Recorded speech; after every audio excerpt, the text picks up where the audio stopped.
प्रिय शिक्षार्थियों नमस्कार। मैं प्रेम नारायण। आज हम विषय हिंदी पर विभक्ति एवं सरल हिंदी वाक्यों की संस्कृत बनाना पर चर्चा करेंगे। और कल हमने पढ़ा था कि विभक्ति किसे कहते हैं एवं कारक किसे कहते हैं, और कर्ता कारक की भी चर्चा की गई थी। तो आज हम द्वितीय विभक्ति कर्म कारक की चर्चा करेंगे। तो सबसे पहले समझेंगे कि कर्म कारक किसे कहते हैं। तो यहाँ पर एक सूत्र है, कर्तुरीप्सित तमम कर्म। यहाँ पर कर्तु का अर्थ है कर्ता, ईप्सित का अर्थ है चाहना, तमम का अर्थ है जिसको, और कर्म का अर्थ है कर्म। अर्थात कर्ता जिस पदार्थ या वस्तु को सबसे ज़्यादा चाहता है उसे ही कर्म कहते हैं, और कर्म कारक में द्वितीय विभक्ति लगती है। अथवा क्रिया के कार्य का फल जिस पर पड़ता है वह कर्म कारक कहलाता है, और कर्म कारक में द्वितीय विभक्ति लगती है। तो यहाँ पर उदाहरण के माध्यम से समझ ले रहे हैं। जैसे पहला है, रामः पुस्तकम पठति। तो यहाँ पर जो पठति है वो क्रिया है और पुस्तक कर्म है और राम कर्ता है। तो यहाँ पर जो क्रिया का कार्य है वह पुस्तक है, पुस्तक पढ़ना।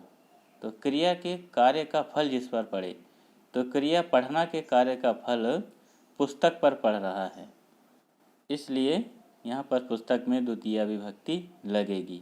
ऐसा ही दूसरा उदाहरण भी है, मोहनः फलम खादति। तो यहाँ पर अद धातु है जिसका अर्थ होता है खाना, और खाना क्रिया का जो फल है वह फल पर पड़ रहा है, इसलिए इसकी संस्कृत बनी मोहनः फलम खादति।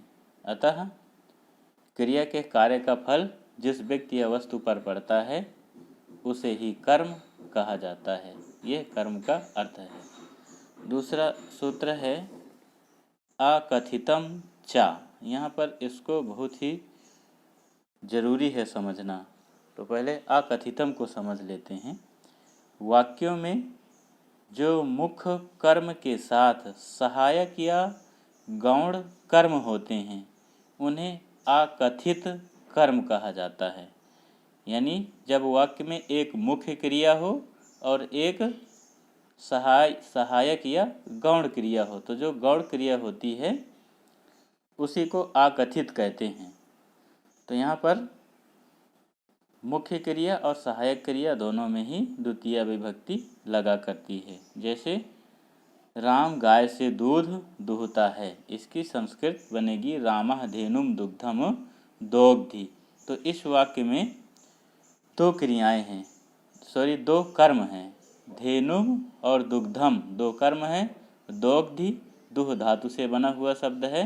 तो दुह धातु के योग में जो दुग्धम मुख्य क्रिया है और उसकी जो गौण क्रिया है धोनुम, तो द्विकर्मक धातु होने के कारण धेनु और दुग्ध में द्वितीय विभक्ति लगी। तो संस्कृत में इसी प्रकार की 16 प्रकार की धातुएं हैं। 16 धातुएं हैं जो द्विकर्मक है, जिनके योग में द्वितीय विभक्ति लगा करती है।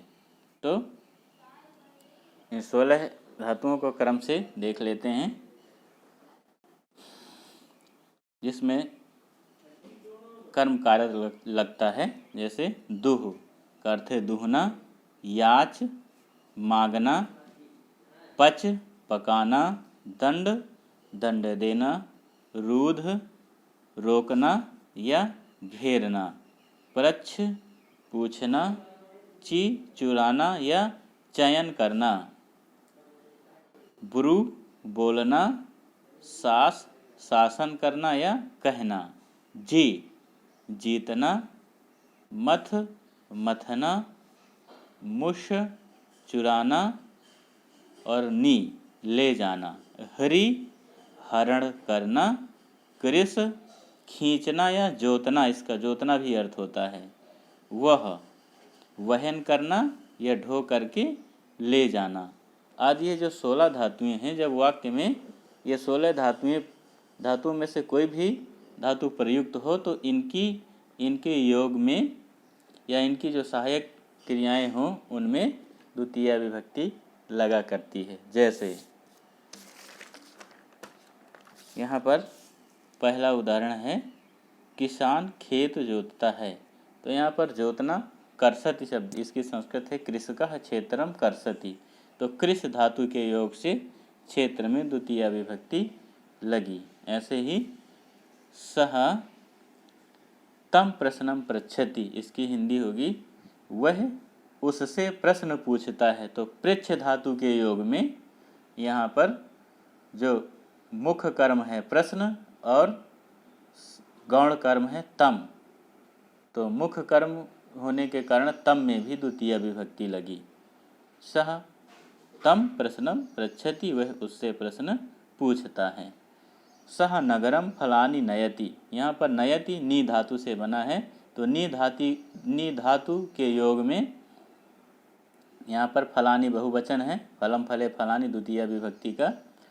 और नगरम नगर से, तो वैसे तो से चिन्ह है लेकिन नी धातु के योग में सहायक क्रिया होने के कारण और फल मुख्य कर्म होने के कारण यहाँ पर नगर में द्वितीया विभक्ति लगी। अगला सूत्र है अधिशींग स्थासाम कर्मम। तो इसको समझ लेते हैं। अधि उपसर्ग है, सींग का अर्थ होता है सोना, और स्था का अर्थ होता है ठहरना, और आस का अर्थ होता है बैठना यानी आसन जिसको बोलते हैं। तो सींग स्था आस धातुओं में यदि अधि उपसर्ग लगा हो तब द्वितीया विभक्ति का प्रयोग होता है, और यदि अधि सींग स्था आस धातुओं में यदि अधि उपसर्ग न लगा हो तो उनके आधार में सप्तमी विभक्ति का प्रयोग किया जाता है। तो यहाँ पर उदाहरण देख लेते हैं। सह सय्याम अधिशेते, वह बिस्तर पर सोता है। तो यहाँ पर बिस्तर की संस्कृत है सैया।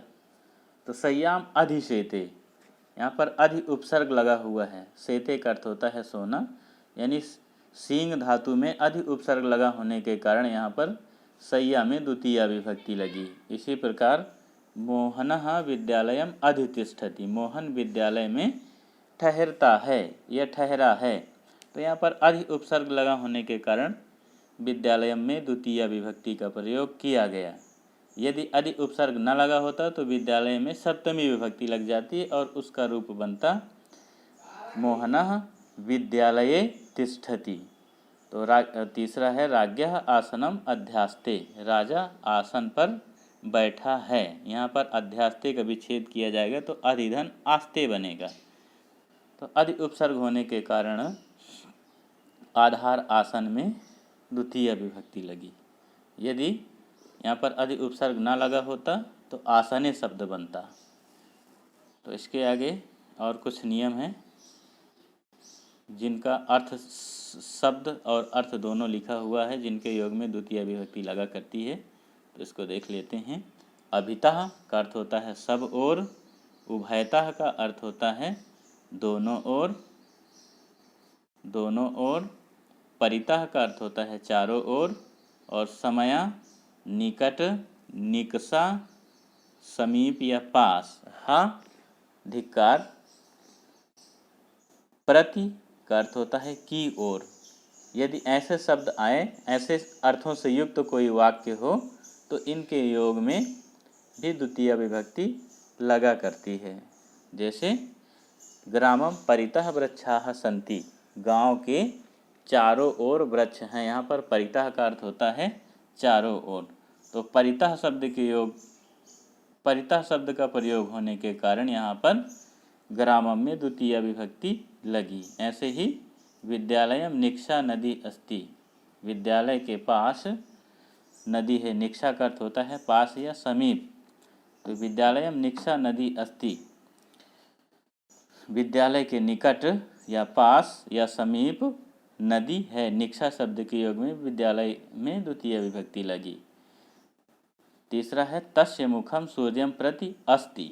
इसकी हिंदी होगी उसका मुख सूर्य की ओर है। यहाँ पर प्रति का अर्थ होता है की ओर, तो प्रति शब्द के योग में या प्रति शब्द होने के कारण ही मुख एवं सूर्य में द्वितीय विभक्ति का प्रयोग किया गया है। तो इस प्रकार नियमों का ध्यान रखना बहुत ही जरूरी होता है, तभी हिंदी वाक्यों की संस्कृत बन पाया करती है। एक और नियम देख लेते हैं। काल का अर्थ होता है समय, अध्वन का अर्थ होता है दूरी। अध्वन संस्कृत शब्द है, तो काल, अध्वन आदि के सूचक शब्दों में निरंतरता बताने के लिए द्वितीय विभक्ति होती है। यानी जब काल का प्रयोग हो वाक्य में और दूरी बताई जा रही हो और दोनों में निरंतरता का संबंध हो, यानी लगातार कोई कार्य हो रहा हो या लगातार कोई दूरी तय की जा रही हो, तो उसमें द्वितीय विभक्ति का प्रयोग किया जाता है। जैसे रास्ता कोस भर टेढ़ा है, यहाँ पर एक कोस की बात की गई है, तो कोस दूरीवाचक शब्द है, इसलिए इसकी संस्कृत क्रोशम बनेगी और उसमें द्वितीय विभक्ति लगेगी। मार्गः क्रोशम कुटिलः अस्ति, इसकी संस्कृत बनेगी। तो कुटिल शब्द के योग में क्रोशम में द्वितीय विभक्ति लगी। दूसरा है वह लगातार पढ़ता है। यहाँ पर समय का प्रयोग हुआ है, यानी लगातार निरंतरता का बोध हो रहा है। वह लगातार पढ़ता है, इसकी संस्कृत होगी सह क्रमशः अध्ययनम करोति। तो यहाँ पर क्रमशः यानी समय के अनुसार जो कार्य है लगातार हो रहा है, इसलिए अध्ययन में द्वितीय विभक्ति लगेगी। तो इस प्रकार नियमों का समझना बहुत ही आवश्यक होता है और नियमों के साथ साथ ही शब्द रूप एवं धातु रूप अच्छे से याद होना चाहिए, तभी वचन एवं विभक्तियों का प्रयोग वाक्यों में अच्छे से हो पाता है। तो आज यहीं तक, फिर मिलेंगे दूसरे वीडियो के साथ। धन्यवाद, नमस्कार।